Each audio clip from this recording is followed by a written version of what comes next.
Hello, everybody, and welcome to this episode of That NextGen Planners Podcast. I am Amelia Hamilton. I'm the head of community at NextGen Planners, and I am, of course, joined by my two brilliant co-hosts, as I am every episode, Taylor Beavis and Clara Metcalf. Welcome, guys. How are you doing? Hey. We're good, thank you. We're dialing in remote today. From home. And there is a very, very exciting update that the two of you have that I've just been informed about, which I'm very excited for you to announce to an audience. Drum roll. So excellent drum roll from Clara. What's the announcement? I am moving home, and me and Clara will literally be neighbours. Crazy. Yeah. How exciting is that? It's so exciting. Village buddies. So That NextGen Planners Podcast, bringing people together, literally bringing humans. I don't know who's going to be geographically closer. Yeah, geographically moving people near each other. I'm thrilled. I'm going to have to move, aren't I? I think. Yeah. There's space for you. There's a few homes available. We could have a little estate going where we all talk about next gen. I'm pretty sure there is a house next door to you that is still up on the market. Amelia, when you come in, watch this space. Watch this space, guys. We'll be the three of us just doing podcasts every evening. That'll be our future. Of course, it's not just the three of us on the podcast today. We have a brilliant guest, which I'm very, very excited to announce. And normally I would give a little bit more of an introduction to. However, there's some exciting things going on in his life at the moment. So I am just going to introduce JJ and say, welcome to the podcast. How are you? And what's going on in your life at the moment? Hi, guys. Thank you very much for having me. Massive fan of NextGen and everything you guys are doing. So thank you for having me. There is some change happening in my life. I have been running my own financial planning business for the last couple of years under an AR arrangement, and it was the sort of wealth arm of a corporate finance business. And recently I decided to step back into the world of employment as managing director for the UK for Hoxton Capital Management. So Hoxton are an international financial planning business, and one of their big plans for the next few years is to really get a foothold in the UK market, something I'm super passionate about. That's where we are now. Wow. So tell us a congrats. Sorry, I was just gonna say, I feel like he's like one of those party things. Dude, I wish I'd have. Thank you very much. Yeah, I'm super excited. So tell us about your day to day. What are you going to be doing for them? Hoxton have already kind of started in the UK before I came in, before I met Chris. So Chris Ball is the CEO and founder of Hoxton. They're 6 years into their journey. They've just reached actually $2 billion assets under management dollars across their business. So they're quite literally across the world. But they have started growing their business in the UK by acquisition. So they're about 180 million assets under management with a team of 5 or 6 advisors currently sitting in St. Albans. I'm super passionate about lifestyle financial planning. I talked to Chris about the impact of lifestyle financial planning, where I think the gaps are in the UK market. So he kind of bought into that and has put me in the role of growing that across the UK business. So there's 2 parts of what we're going to do. One is acquisitions. The priority for those acquisitions is to make sure that we get really good servicing advisors to be able to look after those clients, and their sole purpose is to really well look after those clients. And then we're going to try and bring in some good experienced advisors, kind of those advisors who maybe are a bit more entrepreneurial than the organizations that they currently sit in, and they don't feel aligned with their existing business, or those who are kind of accidental business owners, people who become self-employed because they don't have that firm that they can align with, and try sort of tackle some of those challenges in the UK. Amazing. And so can I ask you a question, JJ? So in terms of your investment style and approach as an advisor, so you can answer this maybe as prior to joining Hoxton if you'd like, or in Hoxton if you're familiar with that already, in that world. But what is your investment preference? And, are you into evidence-based investing? What's your approach? I certainly am. So to give you some context, I joined the profession 11 years ago, and I actually started in the international market.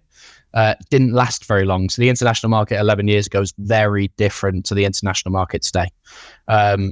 And I very quickly realized it wasn't the place to start my career and grow from. Luckily, firms like Hoxton are changing that, and we've got a really good trainee program. We can cover stuff like that later, maybe. But I moved back to the UK and worked for a small IFA in Liverpool, and was sent within a week or two to, I don't know what it was called then. We got the Foundations Conference with Dimensional now. I think it's Science of Investing Conference, it was called back then. And I was dimensionalized very, very quickly. So I was dimensionalized a long time ago, and I'm a massive believer in evidence-based investing. I would also say, to caveat that look, I'm not against passive solutions, for example. But yeah, the two big things that I try to take away from client portfolios is the opportunity for people to make poor investment decisions, and the sort of eroding impact of costs on client portfolios as well. I was just going to ask you if you could expand on, for those of us who aren't very familiar with what evidence-based investing means, just go into that a little bit and what makes that different from passive investing, for example. Sure. So passive investing, typically just if you've got an index tracker that tracks the S&P 500, the idea of that fund is to track as closely as possible the sort of performance or the trajectory of the S&P 500. If you use factor-based investing or the dimensional approach, obviously we have other examples of that with EBI, Timeline, Sparrows. There are other examples of firms that are using that now, which is great competition. But the dimensional approach is, instead of, so you've got active on one end of the spectrum, where you've got speculation about where the next big thing's going to come from, the next big investment opportunity. You've got market sentiment, so you're driven by sort of global economic conditions and what you should do and how much you should weight towards certain components of an investment portfolio, whether it's equities or bonds or everything else in between. And then you've got passive on the other end. With the evidence-based approach, it's, instead of relying on speculation and sentiment like an active approach, it's relying on empirical evidence from markets. So you've got Nobel Prize winning academics that founded Dimensional, and they've looked at the data set pretty much from as far back as they can get the data. They've looked at markets and what characteristics of stocks or equities and fixed interest that drives returns and gives the best outcomes for clients. So instead of relying on anyone's guesswork, in my opinion, it's relying on real empirical evidence of where returns come from. Yeah, I was just saying, you and me both on the evidence-based stuff. So that's music to my ears. I was going to ask you, though, a cheeky little question. What's your favourite factor? Oh, do you have one? I mean, just like size, probably. It's the one that makes the most sense. So if you've got a smaller company, typically you would expect it to have a higher or a larger potential for growth. That's the one that makes sense. Value, of course, but yeah, small for me. And do you think that the approach that you take, the evidence-based approach, helps you when you're dealing with your clients? Do you think it helps clients understand what you're doing? It's much easier to understand. Mm-hmm. It's much easier to understand. And it's also, your conversation remains constant. So all we're doing is relying on this evidence. If anything changes in the evidence, we update the clients, and so Dimensional, I think they're, since I first started using Dimensional, they introduced the profitability factor. So if something changes around that, great, we'll introduce that, or we can start to explain that to clients. But as time goes on, you're not having conversations year on year about the investment decisions you make and justifying those investment decisions. It's all based on that. So I find that clients find that much easier to understand. Passive as well. I'll be really honest. I'm not completely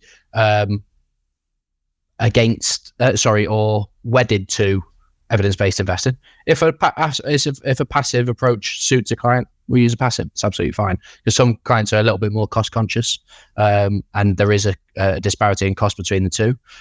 So yeah, I'm more than happy to use a passive approach as well, or something that is predominantly passive. Yeah. And what kind of, because it's quite an interesting topic lately with companies that maybe are sitting in that sort of slightly at value area in sort of like the oil sectors and things like that. What kind of conversations are you having with clients around companies that would traditionally sit in that kind of area of being potentially undervalued, but longer term, there's a sort of, I guess, thematic issue with that sector? No conversation whatsoever. No? I don't have any conversation about that whatsoever. So my conversations are all about the evidence that drives the investment portfolio at the beginning, and that's it. I honestly don't talk to clients about markets and what's happening in markets very much.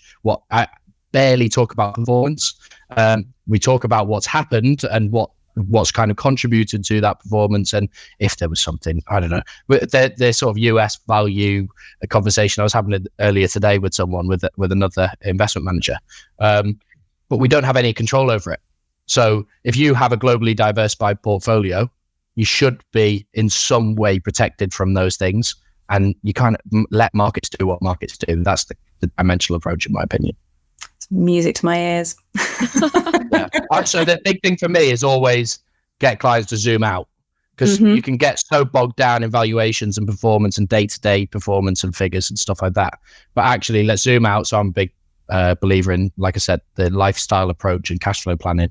Let's take it back to the plan. If you're panicking about markets, let's look at the long-term performance and what's happened over a longer period of time, and you'll see that these short-term fluctuations tend to work themselves out over the long term. Well, I've actually got a burning question based on that, because I want to come back to the fact that you said the company's looking at making a lot of acquisitions and bringing that lifestyle planning to maybe firms that you've taken from, dare we say it, pre-RDR advisors. How are you going to try to tackle retraining your clients to not focus on the numbers, on performance, because it's something that's been drilled into many clients over many years, and getting to them to really zoom back, as you said, to that bigger picture stuff? A lot of training for the advisors. So a lot of, my plan is to be as, a lot of firms focus on CPD around technical stuff. The technical stuff is great. You have to be really competent with technical stuff. But actually, I want to focus a lot of our training around that lifestyle piece and the communication. We've had conversations with businesses that we are acquiring and the business owners who do have a different approach. And I've had a very honest conversation. I had one last week with a couple of guys. They believe in their approach, which is different. But if we are going to buy that business, we have to do what we believe in, which is that lifestyle planning piece. So it will take time. We're not just going to be able to step in and say, look, clients, we're going to start going through a cash flow plan. And we have to take each client on an individual basis and gradually work on them to deliver that value. But from my perspective, I believe that that's where all the value comes from.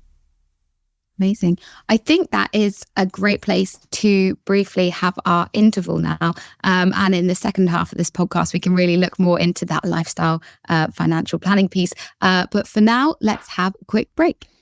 Hello, I hope you are enjoying the podcast so far. Just a little note from me about some of the brilliant things we've got coming up at NextGen Planners.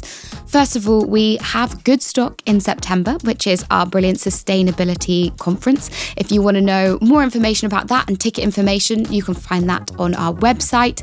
We have also recently launched business membership, which is very exciting. This is for forward-thinking firms, and it offers a comprehensive suite of tools, training, resources to propel your business forward. And of course, we have our brilliant community, which is filled with amazing content covering all aspects of financial planning. You can find out more about all of these things at our website, www.nextgenplanners.co.uk. Welcome back. So to pick up where we left off, JD, we were talking about how you're trying to start bringing financial life planning into the companies that you're acquiring.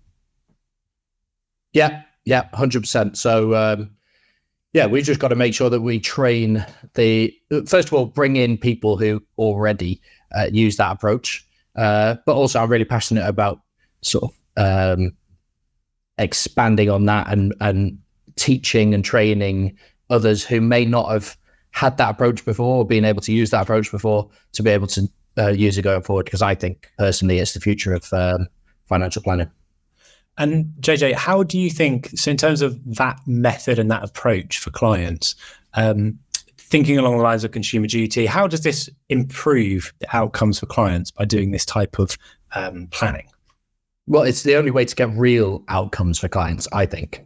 There is value in the returns from an investment portfolio. There is value from saving someone some tax. There's no real meaning to it. So if you're having a meaningful impact on a client because you're understanding what their bucket list is, what their retirement needs to look like, get a real deep understanding of what they want their future to look like, and finding out whether there's a shortfall to be able to achieve that or an excess where potentially we need to add some items to that bucket list, or, encourage them to give some money away to their kids and be able to watch their kids enjoy that money while they're still around, or that's real value. I'm not entirely sure that the FCA Consumer Duty are picking up those details or able to pick up those details because they're very data driven. But I do think if the FCA were to look under the bonnet and you're adding that level of value and you're having that impact on clients, then it can only be good, in my opinion. Yeah. And I'd really like to bring Taylor and Clara into this kind of conversation as well, because this is the work you're doing on a day-to-day basis too. How much of this would you agree with or disagree with? Of course, there's many different ways to kind of to go about things. Is this something that you put as a priority, or are there other things you think are more important? I'll start, I guess. For my business and my firm, it's absolutely mandatory. We don't take on a client if they're not invested in the journey of planning for the future and as best as they can. I do get some pushback, and this was one of my questions in a little bit. So in fact, I'll save that for now. I'll come back to JJ on that one in a moment. But yeah, as a rule in my firm, we only do sort of the lifestyle financial planning approach. What about you, Clara? Yeah, exactly the same. So Ovation's top value is talk life first. So our onboarding process is pretty much that first discovery meeting, which a lot of advisors use as their fact find meeting, go with a blank sheet of paper. We even pre-warn our clients that this is not going to be talking about your finances. You do not need to bring your statements with you. You don't need to tell us all about, your assets. We just want to get to the bottom of what is you and what do you want to achieve. And we just start from there. And everything we do from that point is built around that person first. And, as you said, JJ, the investments are they're an engine that powers a vehicle. So they don't really fall in a huge amount with the discussions that we're having with our clients. It is very much life first. Yeah. I'll throw my question in for JJ here because I think it's a good time considering we talk about this. So as a planner, and all three of us will agree, I'm sure, that we have clients that are unaware and haven't even thought of their plans. So you're sitting with them asking, what are your plans and how do you think you want to retire? And they have absolutely no idea. They've never thought of it, and they're almost not engaged in wanting to think about it because they think it's so far off that they don't know the answer. As a planner, being honest, that's taken me a lot of time to an experience, I guess, dealing with different people and working out how I get them from that point to then really engaging and telling me plans and, saying to them things like, what if you retired? Imagine you retired yesterday. What would today look like? What would you be doing? I'd like to know, if JJ, what tricks and tips do you use to get clients really engaged in that process? Yeah, so the example you've just used is very similar. So kind of the Kinder Institute type of lifestyle questions around, if you had 12 months to live and you get told you've got 12 months to live. In that 12 months, how do we get you to do the things, or what are the things you would need to do before you leave this world in a place where you're satisfied that you've done the things you want to do? That type of question. That's if I'm really struggling, if you like. More typically, I will try and listen to subtleties in what people are saying. So listen really intently, and listen to how people talk about their relationship with money and how we can try and work on things like that. And just really asking the right questions, just sitting back and listening. Often, if you just let people talk rather than overbearing them with your voice and your contribution, then that you will find that things come out that people have never potentially shared in their life with anyone else, let alone a professional. So if you just sit back and listen, a lot of them will share things that will be really, really valuable for the conversation. Mm. And you've mentioned about trying to retrain or train maybe new people to the industry, but also advisors that you want to bring over to look after these clients. And how are you going to go about training them? Because obviously with the CII route or the CISI route, it's very factual, it's technical, and it's not about the soft skills that you're talking about, which aren't necessarily just listening skills. They are more behavioral finance skills, more kind of psychology skills. Have you got kind of like a roadmap for how you're going to train up? Really honest, not yet. I've only been in the role for a few weeks. Obviously, before that, I had slightly slower growing plans for my personal financial planning business. We were about to take on a few advisors where I was previously. One of those is actually coming with me. But yeah, I don't have a plan yet. The plan really is to get people to, first of all, understand and know how to use cash flow as a really good starting point. And then from there, try and help develop their question skills. I'll try that at first, but I'm no coach and I'm no trainer. And then we'll see how far we go. And if we need to bring external resource, there is plenty of resource out there to be able to help with that training. And in terms of your sort of approach, JJ, so how do you apply caution to this? So I sometimes, to myself, think about this and think about not encouraging clients to fixate on the plan and think that the plan is fact and will happen in the future to every degree, and to not overshoot performance and things like that. How do you apply caution? Do you do multiple scenarios for a client? Tell me about that. Yeah, well, I do multiple scenarios anyway to sort of play around with different options, solutions, that sort of thing. But I'm just really honest in that first meeting and say, look, the thing I can guarantee you about this plan is wrong. I always say that. Yeah, that's why I do. I have pinched that from somewhere. I don't know where. I've pinched it. Look, and that's how you build in the importance of the ongoing relationship, because we know this is wrong. We know that there will be pretty catastrophic things that happen in the future, whether it comes to markets or wars or pandemics, things like that. We cannot forecast those things in. We can play around with things, but the impact of that will be felt at that moment, and we can't decide where that moment's going to be. And then things happen in people's lives as well. We lose loved ones, we have children, we have financial windfalls. Unfortunately, sometimes things can happen to us that aren't great financially and all that sort of stuff. So we don't know what's going to come, and we just review that on an ongoing basis. So that's typically how I'd explain it. Yeah. And I'd quite like to zoom out a little bit now, because you have had a really interesting career where you've both, set up your own firm and been part of a wider business as well. And, in this, in the co-hosts here, we have both of those things. We have Taylor who runs his own firm. We have Clara who's part of a bigger company. How do you find navigating each of those, very specific types of ways of working? And what have you found to be the pros and cons of each of those? Yeah, so there's something to be learned from each part of the journey, for sure. I I was part of a small IFA. That's kind of what really created the basis for how I think about financial planning. They were early adopters of cash flow and evidence-based investing and all that sort of stuff. So that was accidentally a really good place to start. I then moved on to a bigger DFM. Great place to work, worked with great colleagues. I could never fully align myself with investing using a DFM.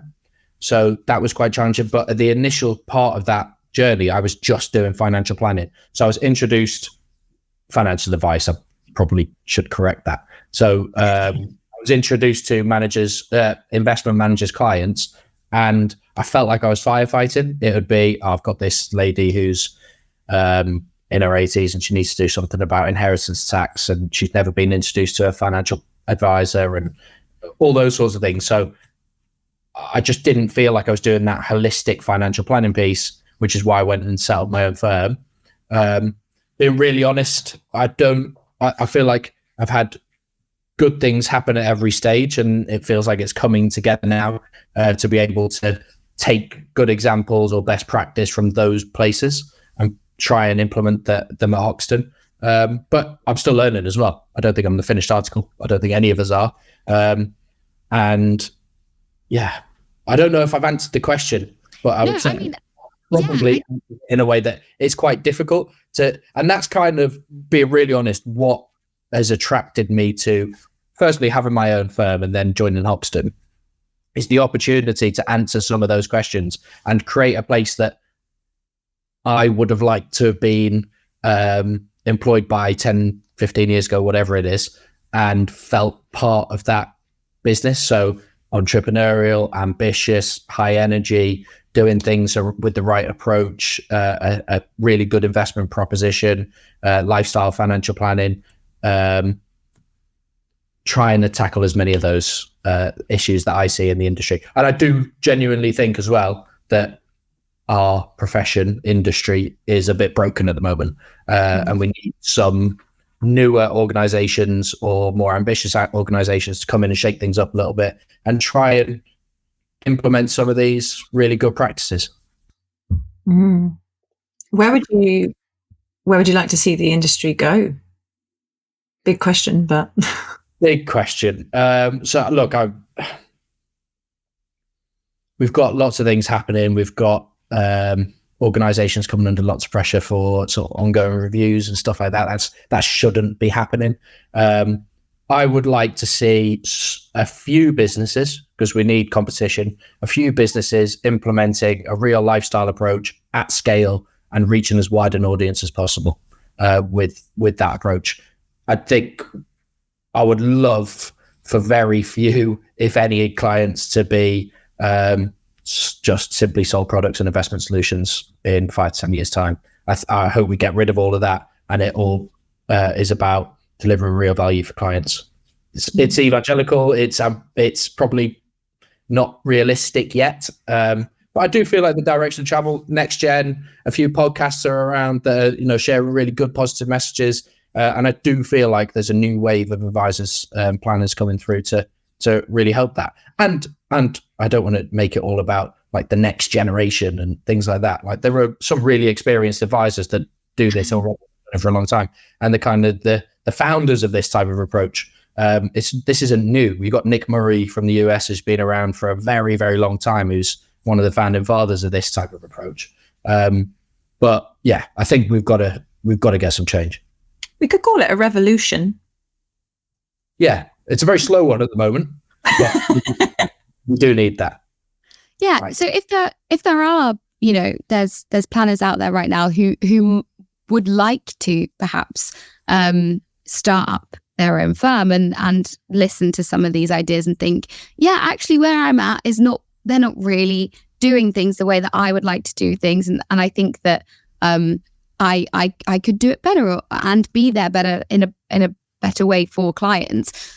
Where do you think they should start, and when do you think is the right time to do that? And in, of course, your wealth of experience here, where do you see the right place to start being?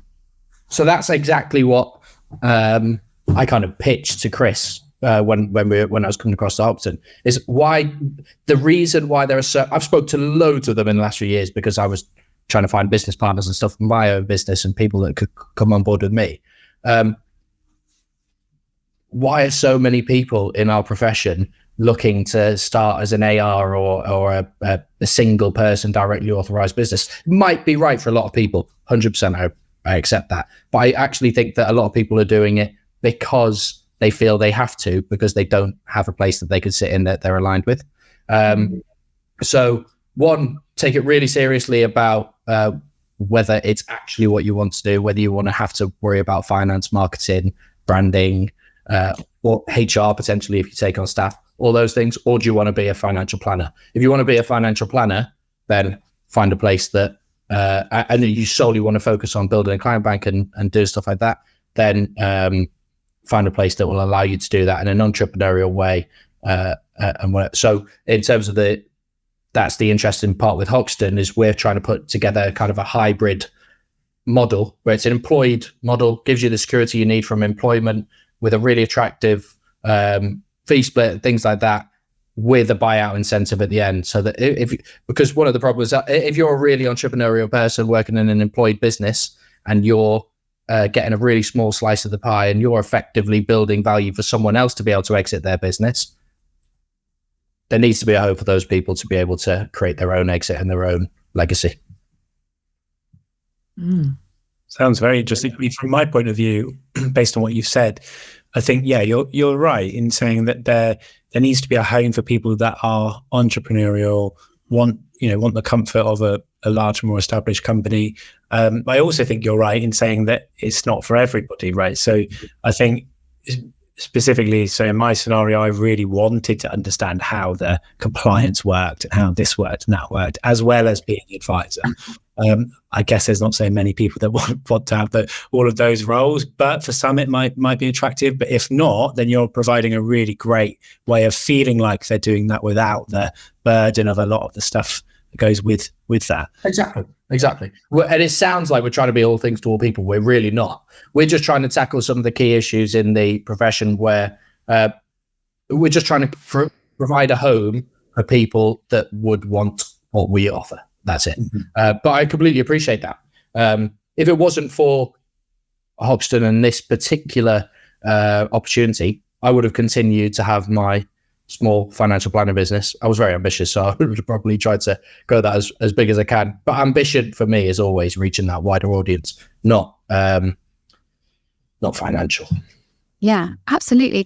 And I think that brings us nicely round to the end of this episode. But I guess one more question before we let you go, and that is then looking forwards. We've talked a lot about where we want things to go and where we think things should be going. What are you most excited about to see in financial planning, hopefully within the next decade? The big burning question is, how do we get more people into the profession? I'm really excited to see how organizations tackle that, because we have to. We don't really have much of a choice. It needs to happen. And I'm really excited about new people coming into the industry, and I keep saying industry, profession, whatever you want to call it. But more people coming in and adopting from the start a real lifestyle financial planning approach, and seeing where that takes us. I think that's the thing that excites me the most. Brilliant. Well, thank you so much for joining us, JJ, and thank you as always to my brilliant co-hosts Taylor and Clara. It's been a pleasure talking to you, and thank you all for listening. We will see you all next time. Thank you for listening to this episode of the NextGen Planners Podcast. If you enjoyed this podcast, you can find all of our previous episodes on Spotify, Apple, YouTube, and on our website. Also, there is where you can find even more information about our brilliant community. And finally, if you can, do leave us a review. It really does help to grow the podcast.